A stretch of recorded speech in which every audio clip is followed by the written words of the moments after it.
normal. We come over here to work things out with them, and they insult us, they browbeat us, they lecture us about being good citizens of the planet. I am glad our son kicked the out of your son, and I wiped my ass with your human rights. Wow. Get a couple drinks in her and bam! Her true self comes out. What happened to that gracious, demure woman with the soft eyes? Hello and welcome to Film Pulse Daily for Tuesday, March 20th, 2012. Today's Tuesday, so we got some DVD and Blu-ray releases, and with me today, we have Kevin. Yes. Let's just quickly go over some of what's coming out today.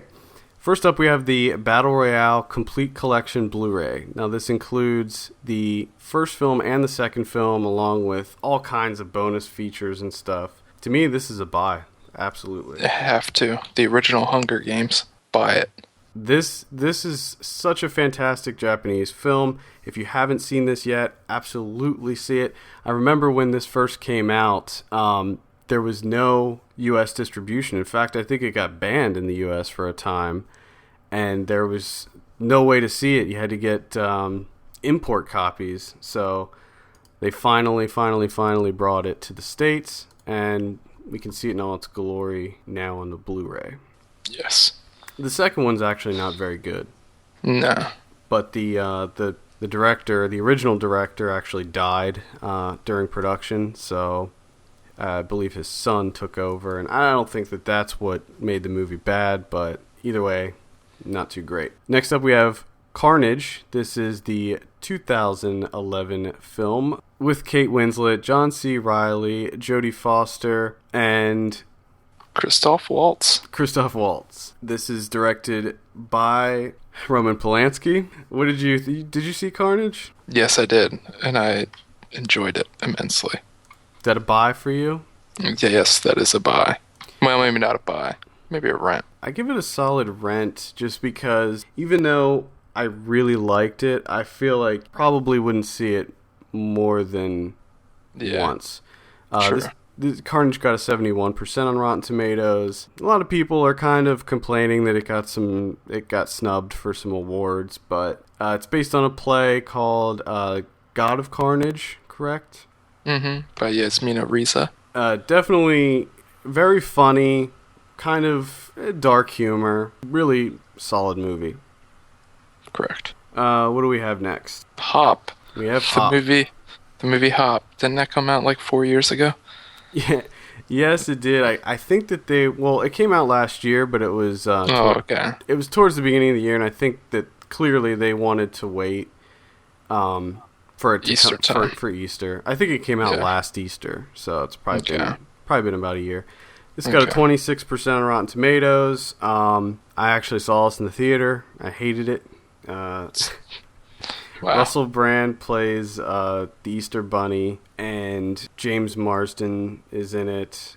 It's one of those terrible mix of CG and live action like we've seen with Chipmunks and Smurfs. Although the animation is really good, it's very childish. I feel like movies like this don't have an excuse to be as childish anymore after Pixar kind of like completely raised the bar with family films. Mm-hmm. So I'm much less forgiving now with these kids movies than I used to be, but I would absolutely skip that. I mean, even if you do have young kids, don't bother, because it's just not a very good movie. There's a lot of better family films that you can see. I would only say that if you have kids and you're really desperately looking for an Easter movie, since there are no other Easter movies, then yeah, you could probably rent this. But other than that, no. No, I would skip this completely. Then we have The Girl with the Dragon Tattoo. This is an absolute buy for me. Yes. This got an 87% on Rotten Tomatoes. This is directed by David Fincher, stars Daniel Craig and Rooney Mara. This is the remake of the Norwegian film by the same name. It's actually translated into The Girl with the Dragon Tattoo. I think the exact translation is something like Men Who Hate Women. Yes. I think so. Based on the uber successful Stieg Larsson series of books, I actually liked this one more than the original. Yes. It was just so masterfully put together. This is a movie that you can watch many times over. I mean, you probably don't want to watch it many times in a row, or it'll probably ruin your life. But you probably have to go see therapy. But absolute buy for me. Yes, I would buy that as well. Then we have the Muppets. This is another buy for me. This got a 96% on Rotten Tomatoes. It stars Jason Segel, Amy Adams, Chris Cooper. A lot of cameos in it, just like you would expect from the Muppets. It was directed by James Bobbin, and it was also written by Jason Segel. So, in my opinion, this was just a great throwback to the Muppet Show and the original Muppet movies. What else to say? It was just fantastic. I did not get to see it yet, but I am looking forward to seeing it. Yeah, it's a definite buy, and once you see it, you'll pick that as a buy as well. Next, we have The Sitter, starring Jonah Hill. This was a completely terrible film, complete train wreck. It got a 22% on Rotten Tomatoes. Had a lot going for it. It's directed by David Gordon Green, who I know we both like a lot. Yeah, that's starting to wane, though.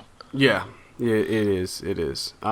This is basically about sort of like Adventures in Babysitting, I guess. More of an R-rated version. Jonah Hill plays this kind of douchebag kid that takes care of these 3 young little hellions and takes him on this sort of adventure to buy drugs for this girl so he can have sex with her. The only redeeming part of this film was Sam Rockwell's character of Carl. He was really funny. He plays this drug dealer. Jonah Hill's kind of funny, but the problem is the movie just didn't have a lot going for it. It was just weak script. Everything about it was weak, and it's a definite skip for me.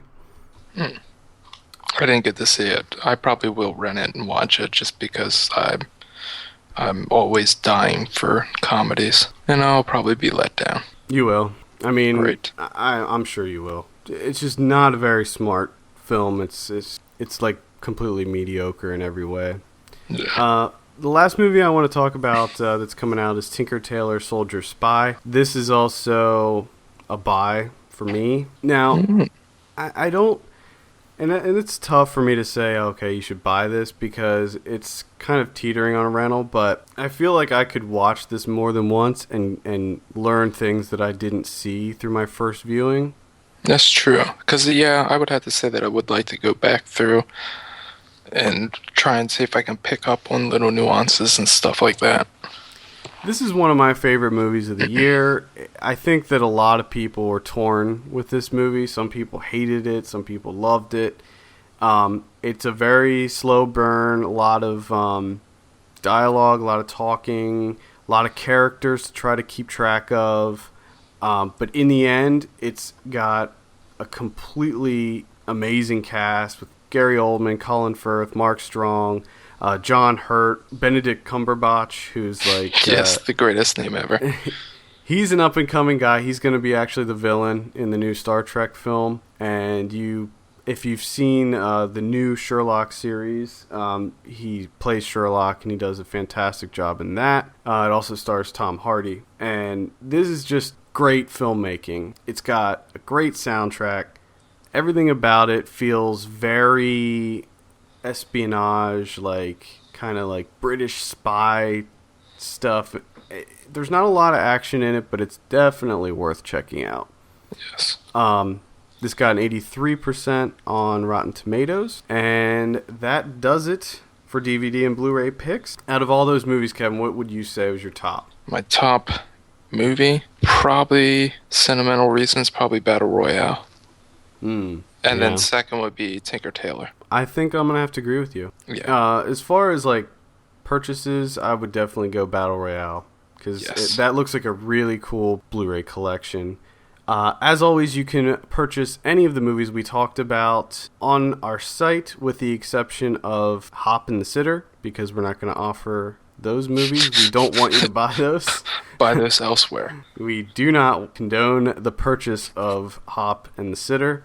However, all the other ones will be available on the Film Pulse store. All you got to do is go to our site, www.filmpulse.net, click the store button. As always, we welcome your questions, comments, feedback. Just send us an email at podcast@filmpulse.net, and make sure you check back on the site throughout the week for all the latest news and reviews. And for filmpulse.net, my name is Adam.